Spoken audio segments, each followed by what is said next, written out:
Hello dear students, welcome back to my another video. तो आज हम स्टार्ट करने जा रहे हैं बहुत ही इम्पोर्टेंट टॉपिक जो कि बीएड के लिए भी इम्पोर्टेंट है एंड आपकी सीटेट और एसटेट के लिए भी वो टॉपिक बहुत ज़्यादा इम्पोर्टेंट है। तो आज का जो टॉपिक रहने वाला है वो है जीन पियाजे। तो आइए अपने टॉपिक को शुरू करते हैं। तो देखिए टॉपिक है जीन पियाजे जो कि CRS यूनिवर्सिटी में 2018 में आया है और क्वेश्चन आपका कुछ इस टाइप से आने वाला है। जीन पियाजे के संज्ञानात्मक विकास के सिद्धांतों पर विस्तृत लेख लिखिए। तो देखते हैं। जीन पियाजे जेनेवा विश्वविद्यालय में प्रोफेसर थे। उन्होंने अपने ही 3 बच्चों का अध्ययन किया। जीन पियाजे स्विट्जरलैंड के मनोवैज्ञानिक थे, यानी कि जो जीन पियाजे हैं वो स्विट्जरलैंड के मनोवैज्ञानिक थे और वे जेनेवा विश्वविद्यालय में प्रोफेसर थे। और उन्होंने क्या किया, उन्होंने अपने ही 3 बच्चों का अध्ययन किया। पियाजे का मानना है कि जैसे जैसे बच्चों में जैविक परिपक्वता आती है वैसे वैसे वे वस्तुओं के बारे में अपने दिमाग में कॉन्सेप्ट बना लेते हैं। यानी जैसे जैसे बच्चे बड़े होते हैं वो चीज़ों को समझने लगते हैं तो उनका ना वो कॉन्सेप्ट बना लेते हैं अपने ही माइंड में। जैसे कि हमें कोई है जो हमें स्टोरी सुना रहा है तो वो स्टोरी हमारे माइंड में चलती रहती है। हमें बता रहा कि भाई एक राजा था एक रानी थी, तो हम मन में ही अपने माइंड में कॉन्सेप्ट बना लेते हैं कि हाँ भाई राजा ऐसा होगा, रानी ऐसी होगी। नेक्स्ट, पियाजे के अकॉर्डिंग बच्चे सक्रिय ज्ञान निर्माता तथा नन्हे वैज्ञानिक हैं जो संसार के बारे में अपने सिद्धांतों की रचना करते हैं।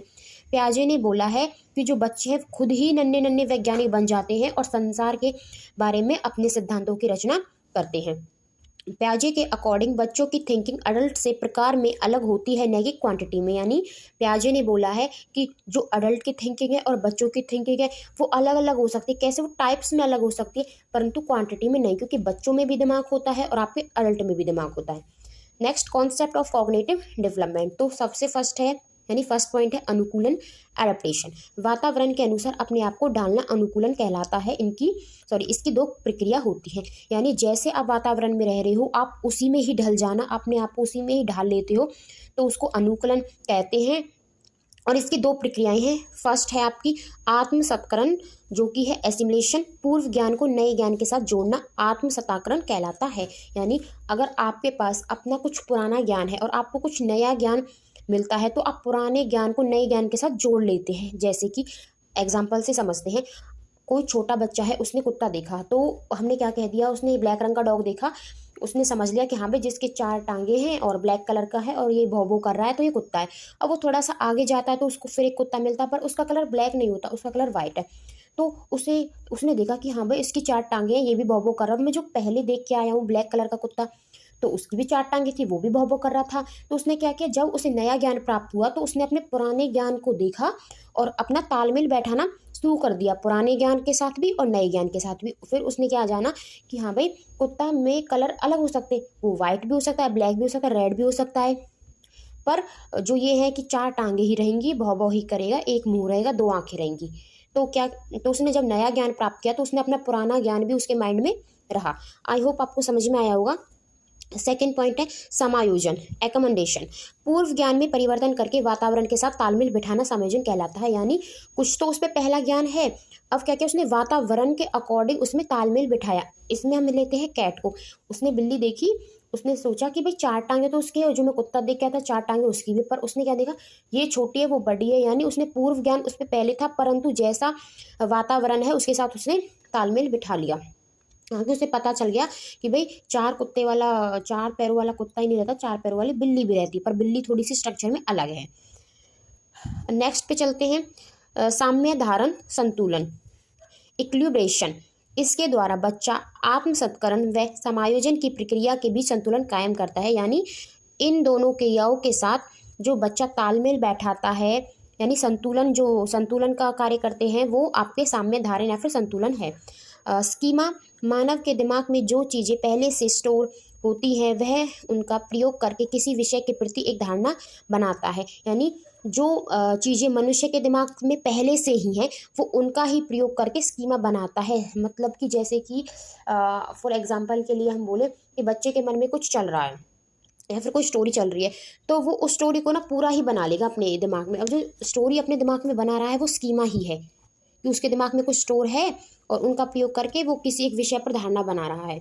मानव शिशु में स्कीमा प्रवृत्ति और प्रतिक्रिया जन्मजात होती है, यानी जब मानव शिशु जन्म लेता है तो उस समय से ही जो स्कीमा की प्रवृत्ति है वो उसमें रहती है, वो प्रतिक्रिया करता रहता है। नेक्स्ट है ऑर्गेनाइजेशन, संगठन। प्याजे के सिद्धांत में संज्ञानात्मक प्रणाली के लिए स्कीमाओं को पुनर्व्यवस्थित करना, उन्हें स्कीमाओं से जोड़ने को संगठन कहा जाता है। यानी ऑर्गेनाइजेशन में है कि जो प्याजे के सिद्धांत में संज्ञानात्मक प्रणाली के लिए जो स्कीमाएं हैं उनको पूर्ण व्यवस्थित करना, यानी उनको पूर्ण व्यवस्थित मतलब पूर्ण दोबारा, और व्यवस्थित मतलब उन्हें अपने एक अरेंजमेंट में लगाना, यानी ऑर्गेनाइजेशन करना। जैसे कि फॉर एग्जांपल आप मॉल में जाते हो, मॉल में क्या होता है, पैंट है, जो जींस की पैंट है वो अलग लगी रहती है, शर्ट है वो अलग लगी रहती है, यानी एक उनका एक ऑर्गेनाइजेशन किया रखता है कि भाई हाँ यहाँ पर पैंट है, यहाँ पर जीन्स है, यहाँ पर आपके फ्रूट्स है, यहाँ पे वेजिटेबल है, एक ऑर्डर में लगी होती है, ऑर्गेनाइजेशन किया होता है उनका। प्याजे ने संज्ञानात्मक विकास की 4 अवस्थाएं बताई हैं। अब प्याजे ने क्या किया है, जो संज्ञानात्मक विकास है उसकी उन्होंने 4 व्यवस्थाएं बताई हैं, अवस्थाएं।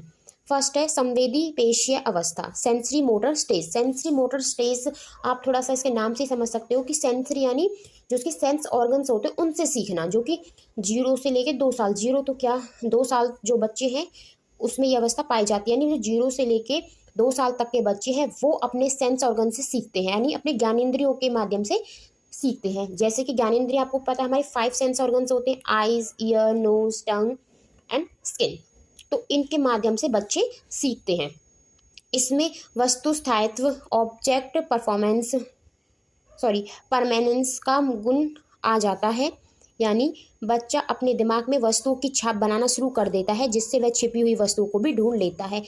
जब बच्चा 2 साल तक का रहता है तो उसमें वस्तु स्थायित्व का गुण आ जाता है कि आपने पहले उन्हें कोई चीज़ दिखा दी और फिर आप उन्हें छुपा देते हो, और अगर उन बच्चों को वो चीज़ मिल जाती है तो उन्हें पता रहता है कि हाँ भाई यही चीज़ थी जो छुपाई थी और हमें मिल गई, यानी जो चीज़ आपने छुपाई उसकी छाप बच्चे ने अपने मन में बना ली है।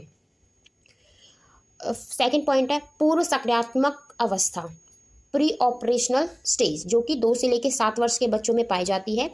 यह क्रिया करने से पहले की अवस्था है। इसमें बच्चा सामने आने वाली चीज़ों को देख पाएगा, समझ पाएगा, लेकिन कोई क्रिया नहीं कर पाएगा। यानी इसमें क्या है, ये 2 से लेकर 7 साल के बच्चों में रहती है। ये वो अवस्था है कि बच्चा के सामने कोई चीज़ आएगी, वो उसे देख सकता है, समझ सकता है, लेकिन वो क्रिया नहीं करता। इस स्टेज में बच्चा प्रतीकों, सिंबलों का यूज़ करने में निपुण हो जाता है। जैसे साइकिल शब्द सुनकर उसके माइंड में साइकिल की एक इमेज बन जाती है, यानी सिंबल हमने उसे कह दिया साइकिल, तो वो फौरन से उसका दिमाग क्या रहेगा, हाँ भी साइकिल सोच देगा कि ये साइकिल है, यानी वो सिंबल के माध्यम से सीखना स्टार्ट करता है, वो सिंबल का यूज़ करने में निपुण हो जाता है। अगर हम उसे बोलेंगे कार, तो वो अपने माइंड में कार की छवि बना लेगा, कार का सिंबल बना लेगा। अब इसमें कुछ पॉइंट है, जीववाद, एनिमाइज, जब बच्चा सजीव और निर्जीव वस्तु में अंतर नहीं कर पाता, यानी बच्चे को नहीं पता कि कौन सी चीज़ सजीव है कौन सी निर्जीव है। तो जैसे कि अगर कोई छोटा बच्चा रहता है, वो गिर जाता है और फिर वो रोने लगता है, फिर उसकी मम्मी भाग के आती है और फिर उसको गेट को मारती है। अगर वो गेट से टकराया है कि अरे तूने मेरे बच्चे को मारा, ले अब मैं तुझे मारूंगी, तो फिर बच्चा खुश होता है या फिर कहता है हाँ मम्मी और मारो, चुप भी हो जाता है। तो क्या है कि इसका मतलब कि बच्चे को अभी सजीव और निर्जीव वस्तु में अंतर करना नहीं आया है। अकेंद्रित, इसमें जब बच्चा यह सोचना शुरू कर देता है कि जो वह कर रहा है, सोच रहा है, वह सब ठीक है। केंद्रित है मतलब कि बच्चों में एक अहम सा आ जाना कि हाँ भाई जो भी मैं सोच रहा हूँ, जो भी मैं कर रहा हूँ वो सही है और मैं ही सही हूँ, कोई सही हो ही नहीं सकता। ये जो भावनाएं बच्चों में आ जाती है, ये हम बात कर रहे हैं 2 से लेकर 7 वर्ष के बच्चों की। अपलटावी यानी कि इसमें बच्चा वस्तुएं, संख्याएं, समस्या आदि को उलटना पलटना नहीं सीखता। देखो अपलटावी थोड़ा सा आपको इसमें ही उल्टना पलटना वाली साउंड आई है कि भाई उल्ट पुलट नहीं सकता बच्चे। जैसे कि हमने बोल दिया कि 4 + 6 10 होते हैं, और यही क्वेश्चन हमने दे दिया बच्चों को 6 + 4 करके, तो उन्हें नहीं पता होगा आंसर, क्योंकि बच्चे की अभी वो एज नहीं आई है कि बच्चा चीज़ों को उल्ट पुलट करके उनका आंसर दे सके, यानी वस्तुओं को, संख्याओं को, कोई भी समस्या है उसको उल्ट पुलट करके अभी बच्चे ने नहीं सीखा है। नेक्स्ट पर चलते हैं। नेक्स्ट है 4th पॉइंट है मुद्रा, सप्रत्यय, दूरी, भार, ऊंचाई की योग्यता आदि के कॉन्सेप्ट की कमी इस अवस्था में होती है। यानी बच्चे को मुद्रा की कोई वो नहीं होती नॉलेज, दूरी की, भार की, ऊंचाई की, यानी इन सभी से बच्चा इन कॉन्सेप्ट से दूर है। जैसे कि हम उसे 2000 का नोट दें या फिर 5-5 के बहुत सारे सिक्के दें, तो वो 2000 के नोट को नहीं लेगा, वो 5-5 के सिक्कों को लेगा। क्यों? क्योंकि उसे लगा भी 5-5 के सिक्के ज़्यादा हैं और 2000 का नोट तो सिर्फ एक ही है। तो बच्चे को अभी मुद्रा या फिर पैसे के बारे में अभी इतनी समझ नहीं हुई है। या फिर हमने यहाँ पर 2 kg का वॉट रख देते हैं हम यहाँ पे वजन, और यहाँ पे हम 1-1 किलो का रख देते हैं। तो अगर हम बच्चे से पूछेंगे कि कौन सा पलटे में बाहर ज़्यादा है, तो वो इसमें बताएगा। क्यों? क्योंकि उसे लगेगा कि भाई हाँ, यहाँ पर 2 हैं। नेक्स्ट है केंद्रीकरण। एक समय में किसी वस्तु की केवल एक विशेषता पर ध्यान दे पाने की प्रवृत्ति सेंट्रेशन कहलाती है, यानी बच्चा एक समय में सिर्फ एक ही वस्तु के ऊपर ध्यान देगा। 6th संरक्षण कन्वर्जेशन कंजर्वेशन। अगर किसी वस्तु के साइज या शेप में चेंज कर दे तो उसकी क्वांटिटी पर कोई प्रभाव नहीं पड़ता, लेकिन बच्चा इसको समझ नहीं पाता।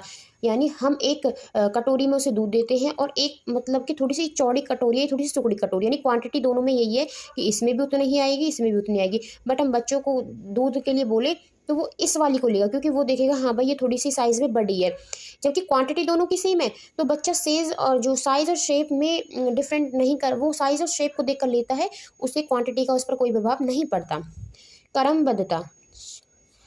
इसमें बच्चा वस्तुएं तथ्यों को उनके आकार में रखना नहीं सीख पाता, यानी एक सीरीज वाइज से बच्चा नहीं रख पाता कि पहले बड़ा फिर छोटा नहीं, पहले उसने बड़ा रख दिया छोटा रख दिया, यानी अभी बच्चों को उनकी सीरीज में रखना उनको नहीं आया, उनके आकार से हिसाब से बच्चा भी नहीं सीख पाया है रखना। थर्ड पॉइंट है मूर्त सक्रियात्मक अवस्था। इसमें क्या है, ये 7 से लेकर 11 वर्ष के बच्चे आते हैं। इस अवस्था में बच्चा सामने रखी हुई चीज़ों को देखकर ही कुछ कर सकता है या उन पर चिंतन करना शुरू कर देता है। इस अवस्था में अपलटावी, जीवाद, मुद्रा, भार, संरक्षण, क्रमबद्धता की योग्यता आदि कॉन्सेप्ट गुण आ जाता है। यानी अभी जो हमने पहले ये पड़ी थी अवस्थाएं, उनमें बच्चों को ये अवस्थाओं का ज्ञान नहीं था, पर जैसे वो मूर्त सक्रिय अवस्था में आता है, यानी 7 से 11 वर्ष के बच्चों की बात हो रही है, तो वो इन अवस्थाओं को जानना शुरू कर देता है, उसके कॉन्सेप्ट के गुण उसमें आ जाते हैं। वो अपलटावी भी कर देगा, यानी अगर हम 6 को +4 लिख दिया तो बता देगा, 4 + 6 लिख दिया तो बता देगा। जीववाद की उसे नॉलेज हो जाती है कि हाँ भाई कौन सी वस्तु जीवित है, कौन सी निर्जीव है। मुद्रा के बारे में भी उसे पता चल जाता है, भार के बारे में। ये सारी जो अवस्थाएं हैं बच्चों को मूर्त सक्रियात्मक अवस्था में बच्चा सीख जाता है, इसका कॉन्सेप्ट नहीं समझ में आ जाता है। नेक्स्ट है अगनात्मक तक्रना। यह भी इसी अवस्था में आता है, यानी जब बच्चा उदाहरण के ऊपर आधारित होकर तक्र करने लगता है। जैसे कि अब हमें कोई साइंस का टीचर है, वो उन्हें फोटोसिंथेसिस पढ़ा रहा है, तो वो पेड़ों के बारे में बताएगा। तो फिर अगर हम बच्चे से पूछेंगे कि पेड़ हमारे लिए क्यों जरूरी है, तो उनको पेड़ों की बहुत सारी होगी, क्योंकि हाँ भाई पेड़ हमें ऑक्सीजन दे रहे हैं, दवाइयाँ देते हैं, यानी बहुत सारी नॉलेज हो जाएगी उन्हें पेड़ों के बारे में, कि वो पहले एग्जाम्पल समझेंगे फिर उन पर तक्र करेंगे। औपचारिक सक्रियात्मक अवस्था जो कि 11 से 15 वर्ष के बच्चों में होती है। Formal operational stage. यह संज्ञान की सर्वोच्च अवस्था है। इसमें बच्चा अमूर्त चिंतन करने लग जाता है, यानी ये जो संज्ञान है, जब बच्चा ज्ञान प्राप्त करेगा, ये सबसे सर्वोच्च अवस्था मानी है। नंबर 4 है और ये लास्ट है। निगमनात्मक तकना। इसमें बच्चा नियमों के ऊपर तक्र करने लगता है, यानी पहले हम उसे नियम बताएंगे और फिर वो बाद में उस पर तक्र करेगा। जैसे कि मैथ्स फॉर्मूला, अगर हम उन्हें मैथ्स के क्वेश्चन देते हैं और हमने बोल दिया उनसे कि भाई रेक्टेंगल, हमने दे दिया उन्हें, एक रेक्टेंगल बना के दे दिया और उसकी लेंथ दे दी और उसकी ब्रेथ दे दी और बोला कि एरिया फाइंड करो, तो जब तक हम बच्चों को रेक्टेंगल का एरिया नहीं बताएंगे, उसके एरिया का फॉर्मूला नहीं बताएंगे, तो वो नहीं फाइंड कर पाएगा। क्यों? क्योंकि इसमें क्या है, पहले बच्चा नियम सीखेगा फिर उन पर तक्र करना सीखेगा। तो पहले बच्चे को फॉर्मूला बताओ फिर वो उसका क्वेश्चन सॉल्व करेगा। प्याजे के सिद्धांत की आलोचना, यानी कुछ वो होते ना कि उसने इतनी दी है कि बच्चे का विकास वृद्धि कैसे होगी, अब उसकी कुछ आलोचनाएं भी हुई हैं उनके सिद्धांत की। जो प्याजे ने सिद्धांत दिए हैं वो क्या है,